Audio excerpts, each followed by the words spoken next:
Once upon a time, in a faraway land, there was an old king named Euroan. He was beloved by the common people, and peace reigned in his realm. One day, Euroan's closest ally, a courtier named Louis, betrays him and, with the help of the ruthless young General Nicky, coerces the people to join his cause. The people rebel, and Louis becomes king.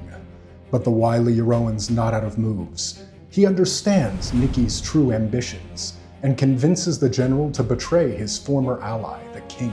Together, the deposed Euroan and General Nicky conspire to topple the usurping Louis. Euroan rallies the people, they overthrow the King Louis, and General Nicky rises to be king. But court observers know the truth. Despite losing his kingship, Euroan is the power behind Nicky and the true winner in this Game of Thrones.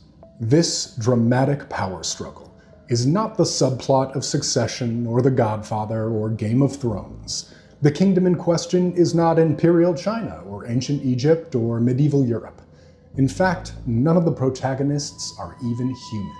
It comes from the book Chimpanzee Politics by Frans de Waal, and it is the story of one colony of chimpanzees living in the Arnhem Zoo in the Netherlands. De Waal and his colleagues meticulously observed the colony in the early 1970s, discovering a sophisticated social world that's shockingly similar to our own. For the full context of my analysis, I recommend pausing now and reading this fantastic book. The reason I love Chimpanzee Politics is that it confronts us with uncomfortable questions. Are humans really unique? Do chimpanzees resemble us, or do we resemble chimpanzees? What makes us human anyway? The colony at Arnhem is made up of 25 chimps, 4 males and 21 females and children, that live on an island in an open-air enclosure about 2 acres in size. There are a variety of personalities and coalitions that play important and nuanced roles in this complex society. But the main arc of the story centers around the power struggle between the colony's 3 strongest males. First, we have Euroan, the oldest of the group, who has a, let's call it, calculating nature. Next, there's Louis, who is Euroan's frenemy.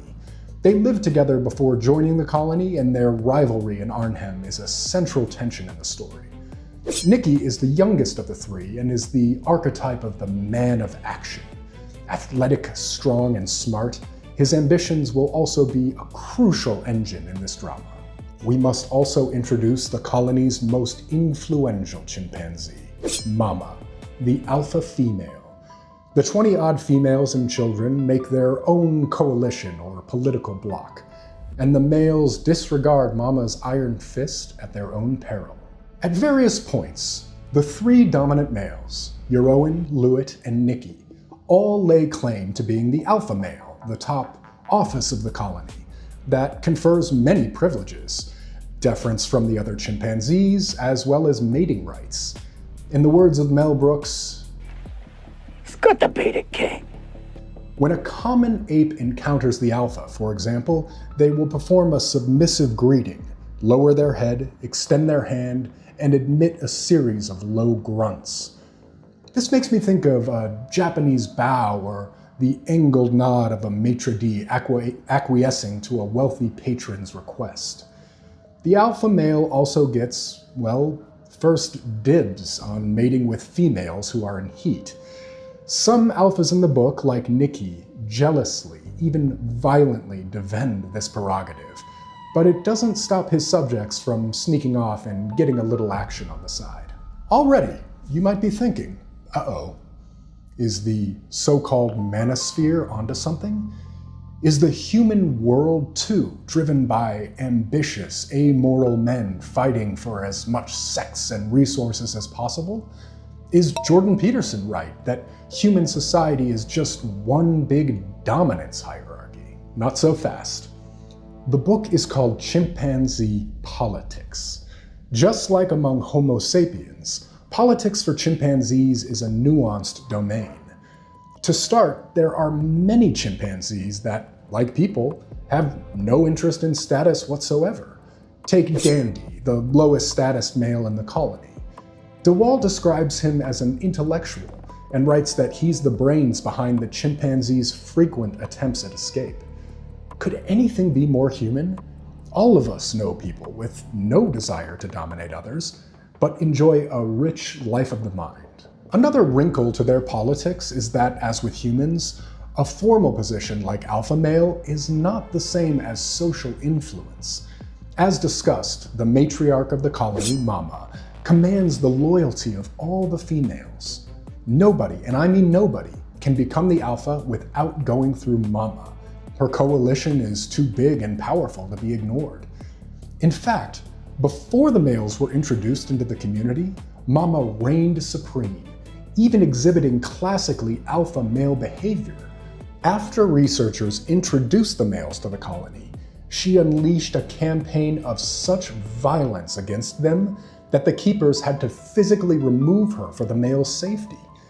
It's as if the gods had to intervene to depose a tyrannical queen.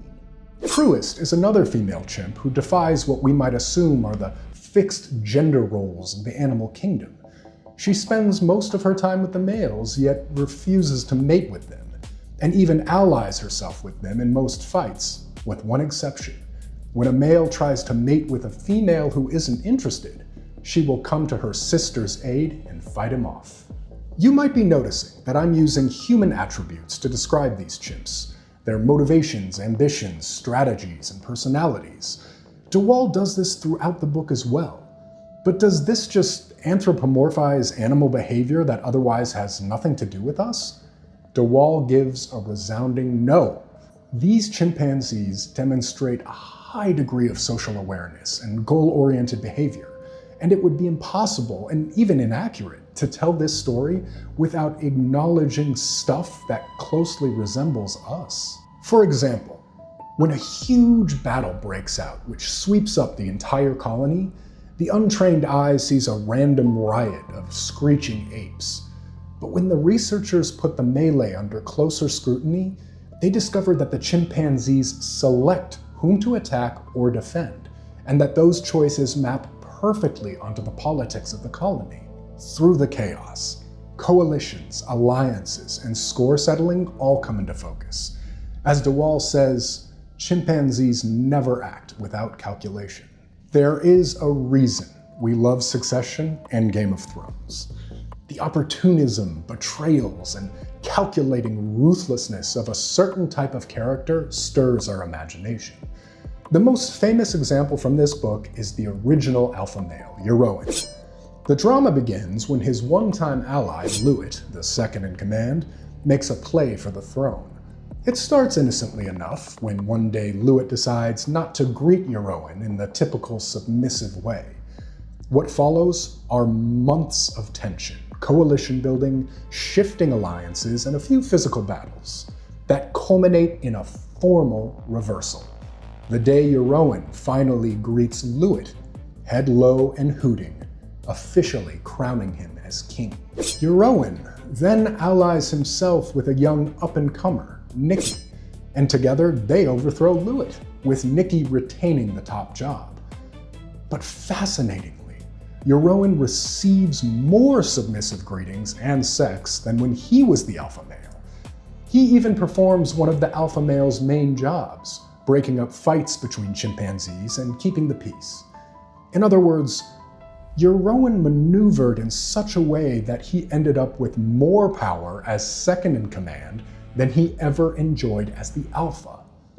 In English, we call this the power behind the throne, and my Chinese wife says their expression is the power behind the curtain. And we are all familiar with the figure of the seasoned old man in the shadows who's actually in charge.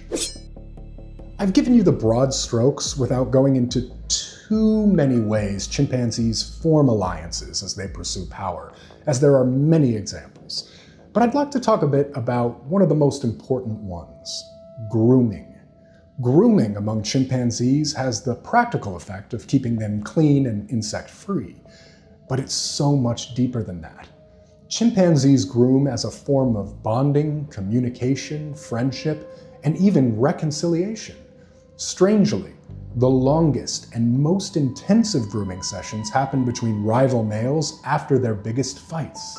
In her book, Grooming, Gossip, and the Evolution of Language, Robin Dunbar argues that in our own species, language replaced grooming as our means of maintaining our social relationships. Instead of going over each other's bodies for ticks and debris, we have the much more efficient mechanism of bonding by making vocal sounds to create stories. Whenever I get coffee with a friend, or share laughs at a party, or just hang out with my family, I always think of Chimpanzee Politics, that I am in the midst of an age-old ritual, reinforcing my social primate bonds with some Homo sapiens-style grooming. We tend to think of power games in the context of parliaments and historical kings and queens. But if you have ever spent time in a group of humans, a club, business, and even a family, you'll likely recognize the darker maneuvers some of these chips display. I have personally been in business with people whom I trusted implicitly, only for them to discard or betray me for opportunistic reasons. Such conniving, manipulative, and duplicitous people live among us, as they do chimpanzees. But there's another uncomfortable truth in this book. Even if we don't admit it to ourselves, we're all capable of manipulating others for our own ends. Before you protest that you would never do such a thing, I'm talking mainly about manipulation with a small m, which is more about using our social awareness to our benefit. Remember when I told you that male and female chimpanzees will have sex behind the alpha male's back, even though they're not supposed to?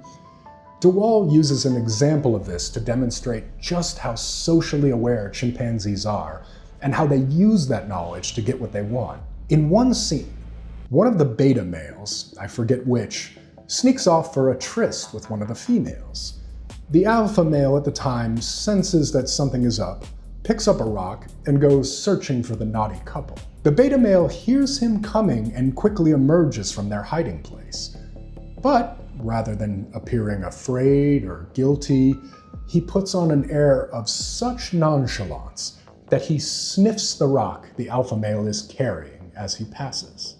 Psychologists call this theory of mind, the ability to not only think, but understand that other people think as well, and that their thoughts, like yours, are unique to their perspective. Consider everything the beta male in our example must know. 1. The alpha male has mating prerogative. 2. I must therefore hide while I mate. 3. The alpha male is going to catch me. 4. He may be suspicious of where I've been. And 5. I must therefore act as if I have nothing to hide. Remember when you were a teenager and really wanted to go to that party? Did you shout your request at your father over breakfast before his first coffee of the day? Or did you wait until the evening, after his second beer, during halftime of the big game? These kind of things too are manipulation. There are infinite situations in which we all use our social awareness to, one way or another, achieve selfish ends. De Waal quotes passages from Machiavelli's famous and controversial book, The Prince, and argues that it's so reviled not because of the amoral road to power that the philosopher paves, but rather because it breaks a very human taboo of talking about power. We don't like to so much as admit the existence of the will to power, even though it's plain for everyone to see. We are social, status-seeking primates too. But the key word here may be primates. Not all of us are social or status-seeking, but we are all primates, which is a highly flexible category. Selflessness, sacrifice, generosity, and loyalty are authentic human values, which some chimpanzees share. For example, in Arnhem, the chimpanzees formed relationships that transcended opportunism too. At one point in the tale, the highest female, Mama, and her closest friend, Gorilla, supported different males in their fight for the alpha spot.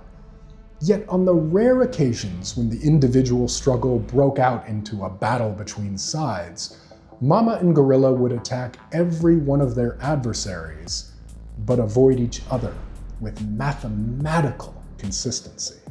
Even the alpha male cannot hold on to power without pro-social tendencies.